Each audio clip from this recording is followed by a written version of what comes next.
It was the year of 1885. Had Tesla known the heartaches that lay ahead, he might not have had the courage to continue his efforts to provide alternating current for a world that seemed to offer him nothing but scorn. Looking back over Tesla's entire life, it can be seen that he never capitulated to the evil money system which prevails on this planet. Again and again, just as he was about to grasp and use the contaminated medium of exchange, it was snatched from him. This left Tesla free, but the karma engendered descended upon humanity. Even today, 15 years after Tesla's death, humanity still awaits the Superman's great inventions, which could give untold comfort to physical plane existence. And the reason? A lack of funds adequate to develop the inventions on a worldwide scale. Tesla would settle for nothing short of global operations. Bring help to all the peoples of the earth. It is very significant that he wished to encompass the planet with his work, and in the case of the interplanetary communication set, the solar system. Being a Venusian, he could not produce inventions that would remain earthbound. The Superman was restless to grasp the extended hand of interplanetary friendship, to prepare the dark star of Earth for its great cosmic initiation into solar freedom. But in 1885, the financial world was not ready to give up its evil interest in the dark star. It perhaps is even less ready today. But today the Christ forces have all dark manipulators on the run, and happily for humanity, it will be the last run. The forces of light are now able to stand firmly on the side of humanity and fight evil to a finish. In 1885, financial matters were handled with shrewdness and cunning. Honesty was easily set aside by the fortune makers of the day. At this time, a group of promoters offered to finance a small company to promote Tesla. They were to pay him a modest salary and were to reward him on a grand scale with stock in the company. He thought he saw an opportunity to develop alternating current, but once the company had been formed, Tesla was obliged to develop an arc light for street and factory illumination. It was to be a type of light which the promoters could use to further certain schemes of expansion. The light was developed, and Tesla took out patents on his design. However, the company had been organized in such a tricky manner that when Tesla was awarded his stock, he soon found it to be worthless. The promoters prospered, and Tesla was left without funds. He then struck bottom in his American venture. For by the year of 1887, he was actually forced to dig ditches and take other laboring jobs at $2 a day. But even this provided the ladder on which he climbed to success, for the foreman in charge of the ditch digging recognized Tesla as a man of genius. He introduced him to Mr. A.K. Brown of the Western Union Telegraph Company. Mr. Brown, in turn, interested a friend in Tesla. The two men put up sufficient money to finance the Tesla Electric Company. In April of 1887, Tesla opened his own laboratory and workshop on South Fifth Avenue, now West Broadway, and found himself a neighbor of Edison. Edison had turned down Tesla's ideal for alternating current, striving to boost the prestige of direct current.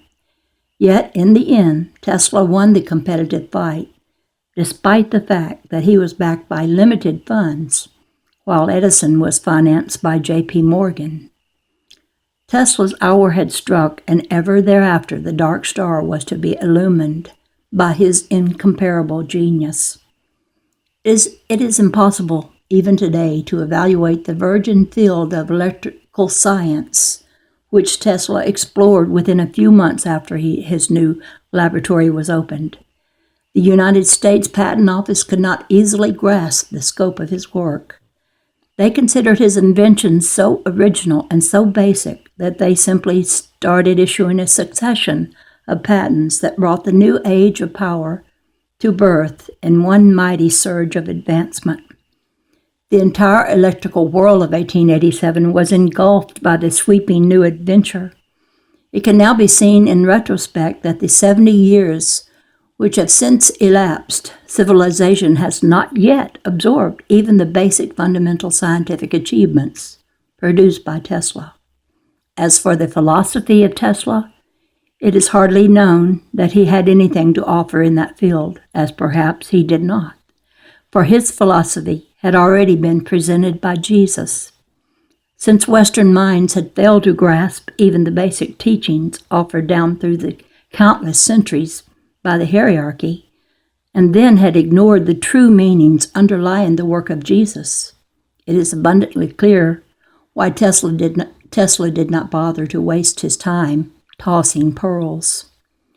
Within 6 months after Tesla opened his laboratory in 1887, he applied to the patent office for a single patent covering his entire electrical system, which he had designed at that time.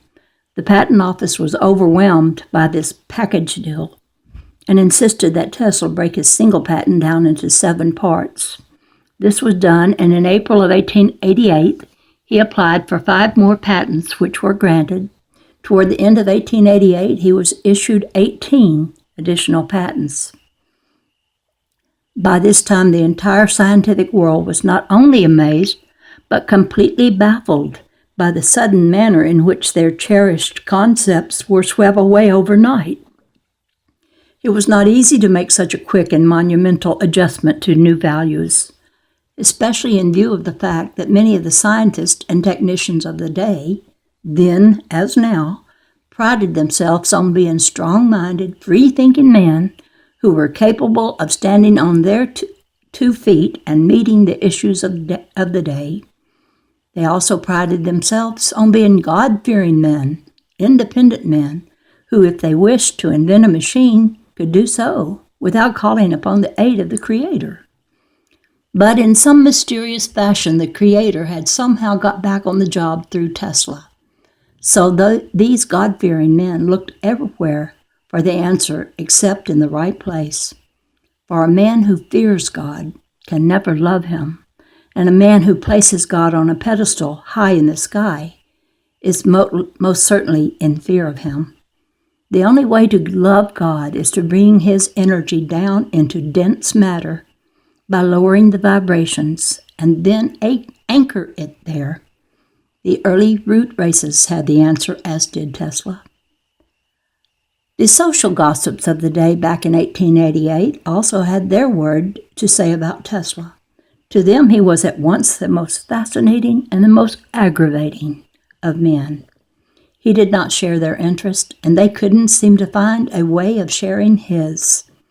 It was incomprehensible to them that a man of such cosmopolitan taste could overlook them so completely, so utterly. So far as women were concerned, Tesla was considered to be the world's most eligible bachelor. Ambitious mothers and anxious daughters hovered close, or at least, let us say, they tried. But no one ever got close to Tesla. So far as men were concerned, Tesla was constantly inventing machines which could be manufactured and sold. This stamped the sign of the dollar indelibly upon him. Over the years, the Tesla marriage money subject became a topic of international conversation. The next momentous Tesla development came on May the 16th, 1888, when, in response to an invitation, he gave a lecture and demonstration before the American Institute of Electrical Engineers.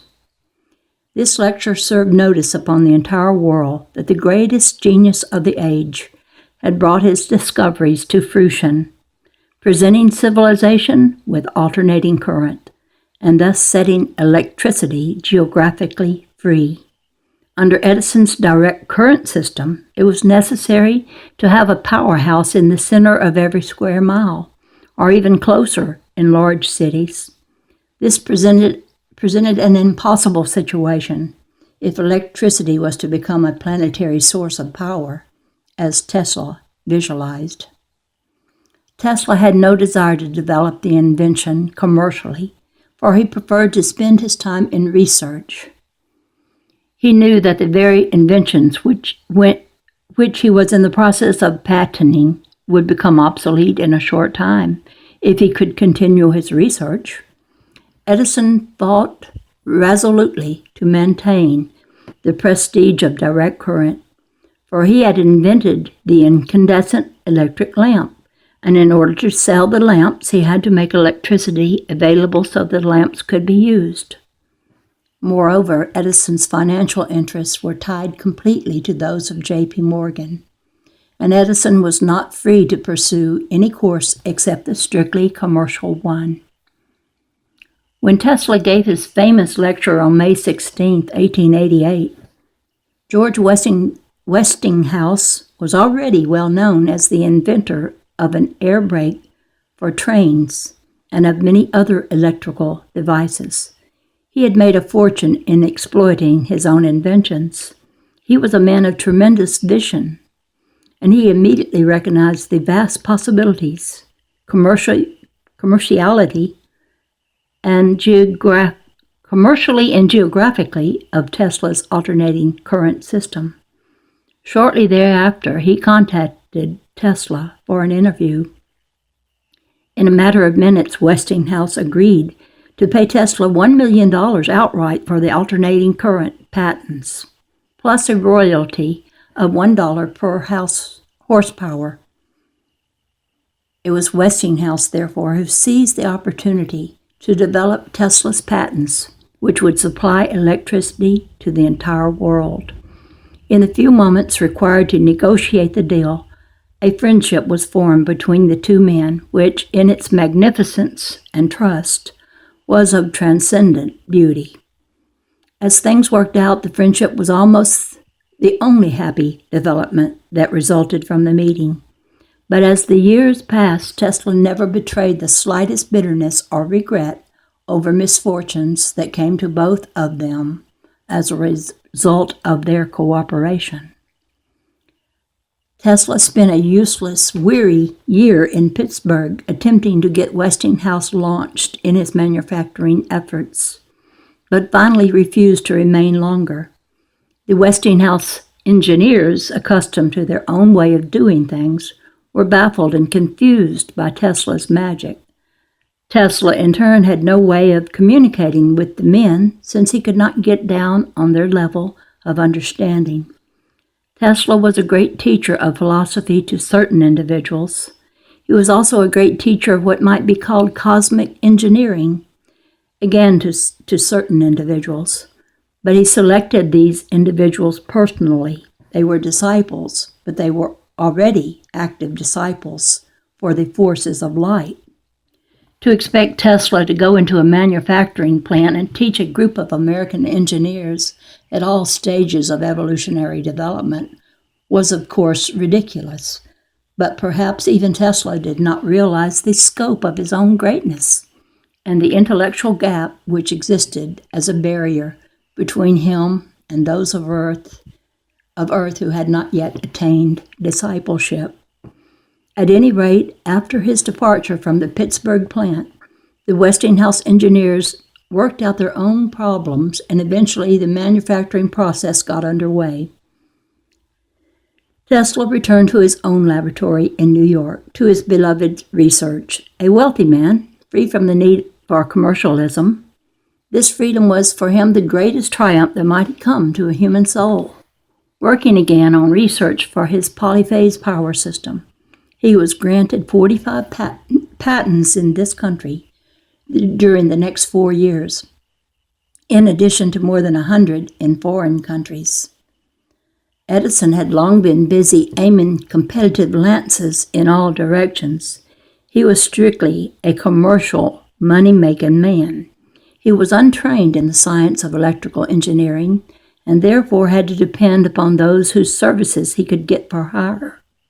He was tied hand and foot to the value of the dollar and was thereby forced into the role of a huckster. He could never shake himself free from the clutches of the monkey on his back in the form of the J.P. Morgan interest. although there is no evidence to show that he desired to do so. Some men are destined to play the role of the organ grinder. It does not lie within the karmic patterns of all men to compose great music. Edison had tangled with Westinghouse on many occasions, but when it was discovered that Westinghouse, capable and far-visioned, a successful inventor and a successful businessman, had taken on the task of developing Tesla's alternating current, the battle took on a new and fiercer phase. It was at this time that the New York State prison authorities stepped openly into the white magic field of electricity and turned it into a field of black magic almost overnight. They adopted alternating current as developed by Tesla for the electrocution of condemned prisoners. Tesla claimed that the Edison interests had engineered the project to discredit alternating current. There was more than a little truth in this, although that was probably not the original purpose. For the Edison interests, anxious to make a dollar even one jump ahead of the undertaker, had tried to provide the direct current to power the electric chair. But they had failed because the plain fact of the matter was that direct current could not be produced at the high voltages required. All this was lost on the public, however, as the Edison interests proclaimed from the housetops that the prison's choice of current was proof of the deadly danger of Tesla's invention. Now we can look back and realize that this victory of the forces of darkness, operating from the astral plane directly through the prison authorities, touched off a retrogressive movement which has since carried certain aspects of civilization back to evil days, which have not been known on this planet since the sinking of Atlantis. Now people like to look back to the pre-atomic age and blame the nuclear scientist for the present destructive threat to humanity. But nuclear scientists would not have had a ghost of a chance of exercising their black magic had not the road to darkness been well paved already by black magicians long in control on the astral plane.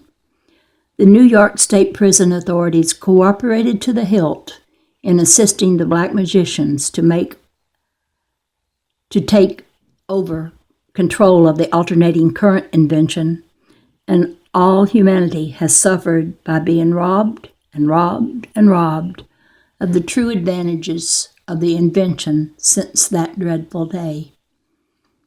The control by black magicians and their tools has since been broken on the inner planes, and even the tools will soon be eliminated from the physical plane. The Christ forces, assisted by the angelic kingdom, have seized and removed all black magicians from the planet. Their human tools still exist on the physical plane by the thousands, but their nefarious endeavors will be smashed down as soon as the seventh ray has done a bit more of its beneficent work of transmutation. The seventh ray. While New York State prison authorities were busying themselves in an all-out effort to lower the planetary vibrations by using electricity, the third aspect of God, or the Holy Spirit, to electrocute condemned prisoners, George Westinghouse prepared to use the Tesla invention of alternating current to put the entire United States on an electrical power basis. Tesla, meanwhile, back at his research, set about to make obsolete his earlier inventions and place the entire world on one simple electrical system, which would enable all of God's children, from the Arctic to the Antarctic, to have light, more abundant light, and living advantages. The year had turned to 1891. Tesla and Westinghouse were firmly aligned with the divine plan, and their combined energies were enabling a tiny portion of this plan to manifest. But where there is light in action on this dark star, it is always consuming darkness. In other words, There's not yet come a time when we could say that we had a safe dividend of light left over for intelligent, constructive uses. Every unit of light released by disciples on this planet must still be used to illumine the suffering atoms wherein evil is bottled up in the form of astral debris. The suffering atoms wherein evil is bottled up in the form of astral debris. In 1891, the karma that was being engendered by the New York State prison authorities alone was so dense in its accumulation that the forces of darkness were enabled to sweep into the alternating current field without hindrance. The black leaders were reinforced by a vast horde of disembodied criminals from the astral plane bent on vengeance. They struck savagely at Westinghouse, for his company alone would supply the nation with alternating current, providing great wealth to Tesla for years to come in the form of horsepower royalties. The dense overshadowing of the Westinghouse financial advisors commenced. In those days, little was known about astral influences, and when the deluded, bewitched money men went into a panic, they merely thought they were being astute financial wizards. Here was a picture of little big shots utterly dazzled by the mocking brilliance of their own arrogance. A number of quick mergers with smaller companies took place and a new unit was formed, known as the Westinghouse Electric and Manufacturing Company. But before this deal was finalized, the financial group put George Westinghouse on the spot and told him that he was to destroy his contract with Tesla. The alternative, the money men would destroy the Westinghouse organization as it existed at that time. The financial wizards were crazed by their astral overshadowing and goaded into a deep, greedy desire to consume all. They were adamant in their determination to share no profits with anyone, not even the goose Tesla, who had laid the golden egg. Against this mighty army of darkness, George Westinghouse stood like a giant pillar of light, but a lone giant.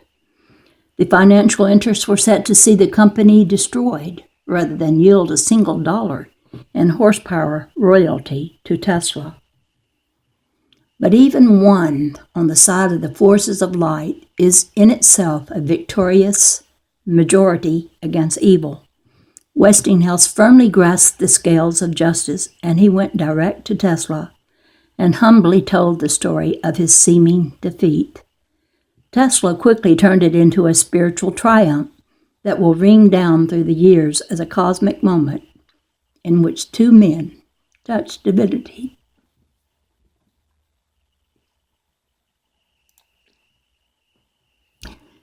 Feeling a little emotional here. Hold on one second. Standing there before Westinghouse, Tesla smiled serenely. Gosh, keep it talk. One moment, please. Standing there before Westinghouse, Tesla smiled serenely and tore up his contract without a trace of bitterness. At that moment, he was entitled to at least $12 million in royalties. But he saved the Westinghouse organization, and Westinghouse would give his polyphase system to the world. The bankers could satisfy their love for money.